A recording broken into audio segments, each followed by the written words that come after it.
वेदप्रिये वेदान्तर्गतवासिनी जनप्रिये जगत्कल्याणकारके कदम्बवनवासिनी कात्यायनी कनकाम्बरधरे कनकदुर्गे तव सुप्रभातम्।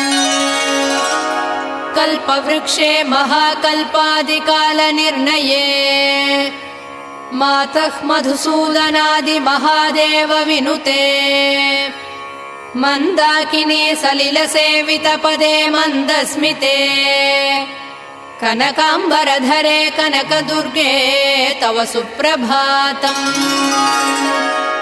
शिववामभागे शिवे शैवेतरसेवितपदे विजयदुर्गे महादुर्गे हे जगन्मातृके जगदाम्बिके जाह्नवी सखे जय